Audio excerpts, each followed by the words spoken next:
హైకోర్టులో KTR lunch motion petition దాఖలు చేశారు. ఈ పిటిషన్ ను హైకోర్టులో కాసేపట్లో విచారించబోతోంది. ఏసీబీ విచారణకు లాయర్ ను అనుమతించాలని ఈ పిటిషన్ లో కేటీఆర్ పేర్కొన్నారు. అయితే ఫార్ములా ఈ కేసులో ఏమన్గా ఉన్నారు కేటీఆర్?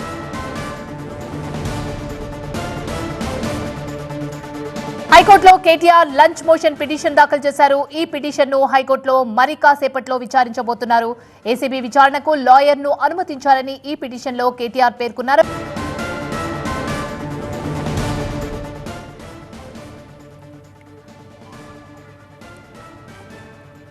హైకోర్టులో కేటీఆర్ లంచ్ మోషన్ పిటిషన్ దాఖలు చేశారు. దీనికి సంబంధించిన పూర్తి సమాచారాన్ని మా ప్రతినిధి ప్రణీత అందిస్తారు. ప్రణీత, ఈ హైకోర్టులో మరి కాసేపట్లో విచారణ జరగబోతున్నట్టు తెలుస్తుంది. ఎప్పుడు స్టార్ట్ అవుతుంది?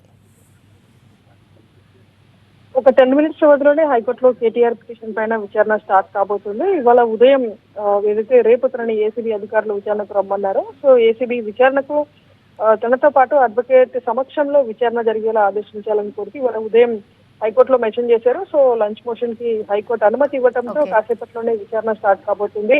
అయితే గతంలో ఏసీబీ అధికారులు ఈ నెల 6వ తారీఖున కేటీఆర్ కి జారీ చేసినటువంటి సెకండ్ నోటీస్ లోను చాలా క్లియర్ గా అడ్వకేట్ ను తాము అనుమతించే ప్రసక్తే లేదు, కేవలం కేటీఆర్ మాత్రమే విచారణకు రావాల్సిందిగా సెకండ్ నోటీస్ లోను ఏసీబీ అధికారులు పేర్కొన్నటువంటి నేపథ్యంలో ఆ నోటీస్ ని కూడా జతపరుస్తూ ఈ రోజు హైకోర్టులో లంచ్ మోషన్ పిటిషన్ దాఖలు చేశారు. సో ఈ రోజు వారం తర్వాత హైకోర్టు ఎలాంటి డైరెక్షన్ ఇస్తుందో చూడాల్సింది. అడ్వకేట్ అనుమతికి కోర్టు ఓకే చెప్తే కనుక రేపు కేటీఆర్ తో పాటు ఆయన అడ్వకేట్ కూడా రానున్నారు. ఆయన సమక్షంలోనే విచారణ అంతా కూడా జరగనుంది.